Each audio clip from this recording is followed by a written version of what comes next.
सत्साई भगत जी, रामेश्वर जांगीड़ जी मेरे संपर्क में नहीं थे भगत जी। वो किसी के संपर्क में नहीं था बड़े भैया। और जांगीड़ जी जो हैं वो मान बढ़ाई के भूखे इंसान हैं। दास का भगत जी उसी आत्मा से मन मिलता है जो आत्मा परमात्मा के प्रति समर्पित होती है। मेरा उससे पिछले 2-2.5 साल से कोई ऐसा विशेष संपर्क नहीं है भगत जी। लगभग साल भर से तो हमारे कोई फ़ोन पे भी बातचीत नहीं हुई। ऐसा कोई विशेष नहीं है भगत जी। और इस मार्ग में भगत जी कोई सूरमा टिकेगा, सूरमा। अभी आप देखते जाओ, परमात्मा ऐसे थोड़ी जेल में बैठे हैं। एडी से चोटे तक भक्तों का पानी सुखा के आएंगे परमात्मा। जब परमेश्वर आएंगे ना वापस, तो इस मार्ग पे वही जीवित मिलेगा जो वास्तव में उसका हीरा मोती लाल होगा। अरबों में कोई हंस हमारा हो ही रे, खोकापुर में काग मिले दिन दो ही रे। ये वाणी ऐसे थोड़ी है परमात्मा की। वाणी भी चरितार्थ होनी है भगत जी। वो भगत जी उसको मेहनताई की भूख है। और वो जो काल एजेंट जो नितिन है, जो उनके फादर की बरसी पे आया है जोधपुर में, उसको मेहनताई की भूख है भगत जी। रामेश्वर जी को वो मेहनत बनना चाहता है और कुछ नहीं, इससे ज़्यादा।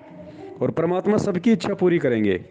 जिस व्यक्ति की जो इच्छा है इस भक्ति मार्ग में, जो जो भी मनसा पाल के इस भक्ति पे लगा है, छल कपट से कैसे भी, जिसको माया प्राप्ति के लिए भक्ति पे लगा है, उसको परमात्मा माया भी देंगे। आज दे रहे ना मैनेजमेंट को माया। ये मैनेजमेंट माया के लिए तो लगा था, आज खूब माया दे दी इसको, अरबों खरबों में दे दी।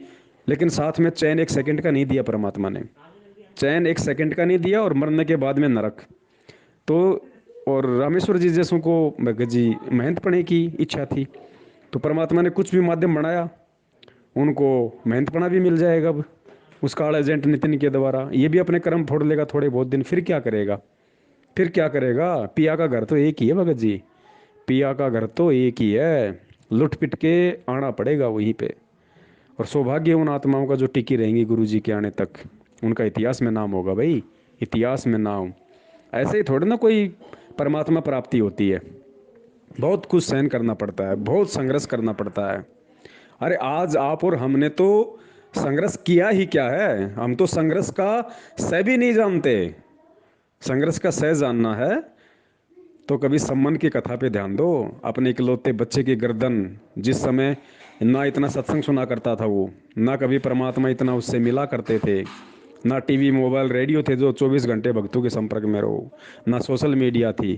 भगवान के लिए, गुरु जी के लिए बच्चे की गर्दन काट दी, सोचा भी नहीं। और वो औरत क्या होगी, वो उन दोनों दोनों बाप बेटों से भी बढ़ के। वरना भगत जी औरत का दिल तो विशेष कोमल होता है। लेकिन उसी ने कहा कि जाओ और बच्चे की गर्दन काट के लिया, नहीं तो गुरु जी की बदनामी होगी। वो है संघर्ष। संघर्ष का सह जानना है, संघर्ष की परिभाषा जाननी है। तो गुरु जी ने कहा कि ताम्र ध्वज और मोर ध्वज की कथा याद कर लो। अपने इकलौते बेटे को राजा होके, राजा रानी दोनों आरे से चीरना और आंखों में आंसू नहीं आना चाहिए, ये कंडीशन रख दी थी श्री कृष्ण जी ने। वो है संघर्ष। संघर्ष को जानना है तो गुरु जी ने बताया, बेटा मंसूर की कथा पढ़ लिया करो। अपने गुरु के वचन पे, अपने गुरु के शब्द पे अपना अंग अंग कटवा दिया, लेकिन अना हक बोलना बंद नहीं किया। वो है संघर्ष। संघर्ष किया कबीर प्रभात ने भगत की भूमिका में 650 साल पहले। 52 प्रकार की कसनियाँ हम खाली सुन लेते हैं बस। एक भी कसनी को याद करके देख लो। वो परमात्मा ने दिखाई सारी भूमिका करके, उदाहरण पेश किए कि बेटा इस भक्ति मार्ग पे मैं भगत की भूमिका में हूँ ना। और जिस दिन तू भगत की भूमिका पे आ जाएगा, असल में जिस दिन तू अपने गुरु के प्रति समर्पित हो जाएगा तन मन धन से, उस दिन तो तू भगत बनेगा। और भगत बनने के बाद फिर तेरा संघर्ष शुरू होगा। आज लोग सोचते हैं ना, मैं संत रामपाल जी से नाम ले लूँ, मेरे तो पैर का अंगूठा भी नहीं टूटना चाहिए। अरे इस मार्ग में आने के बाद तो विशेष आपत्तियां शुरू होती हैं। अब यही नहीं पता लोगों को। तो भगत जी संघर्ष तो भगत बनने के बाद शुरू होगा। परमात्मा नीचे से ऊपर तक भगत को निचोड़ के देखेगा इस समय कि हाँ मेरा कौन है। ऐसी ऐसी परिस्थितियां पैदा कर देगा कि भी इसका विश्वास उठे इसके गुरु से, इसके परमात्मा से। ऐसा ऐसा माहौल पैदा कर देगा आपके आसपास में, परिवार, रिश्तेदार, समाज में, कि मजबूर किया जाएगा आपको जबरन कि आप ये भक्ति छोड़ो, भक्ति छोड़ो। लेकिन जो गुरु के वचन पे डट गया, जिसने गुरु को पहचान लिया कि गुरु कोई गांव धनाना, जिला सोनीपत हरियाणा का नंदराम जाट का बेटा रामपाल नहीं, ये तो सतलोक का राजा कबीर है, तब इस भक्ति मार्ग पे टिका जाएगा भगत जी। तब परमेश्वर कहते हैं कि ये संसार बिगन की घाटी, कोई निकलेगा बिरला सूर।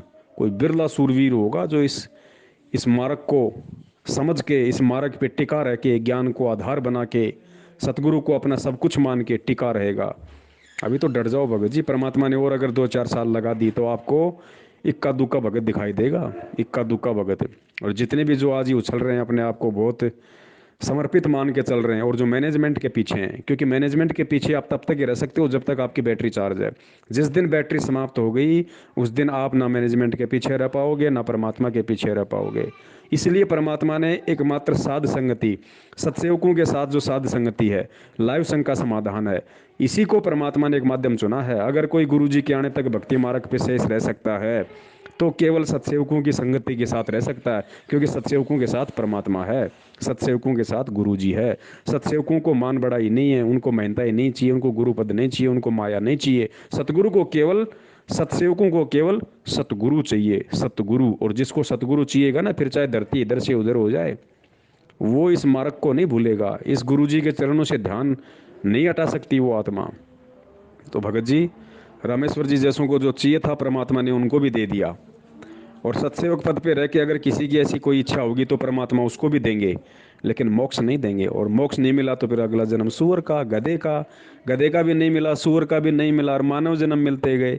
तो भी गुरु जी ने कहा कि बेटा मानव जीवन तो सबसे बड़ा नरक है, नरक, सबसे बड़ा नरक। माँ के गर्भ में 9 महीने जो हम उल्टे लटके रहते हैं ना, गुरु जी ने बताया 100 वर्ष तक किसी को कोड़ लग जाए, उसकी खाल चू चू करे, उसमें से मवाद निकले, उससे भी भयंकर कष्ट 9 महीने माँ का गर्भ है, वो असली नरक तो वो है। तो वो भी तो भोगना पड़ेगा। ठीक है, 650 साल से आज तक हम मानव जन्म प्राप्त करते आए, कितने 10 जन्म 12 जन्म, लेकिन हम 12 बार नरक में गए ना, नरक भोगना पड़ा ना 9 महीने में। वो नरक, असली नरक वही है, और कोई नरक नहीं है, उसी के अंदर है सब कुछ। वो यातनाएं, घोर कष्ट, सब कुछ उसी के अंदर है आत्मा को। तो नरक तो भोगने पड़ रहे हैं ना परमात्मा से दूर होके भी। तो भगत जी इनकी तो क्या दुर्दशा होगी, इनका तो परमात्मा ही जाने।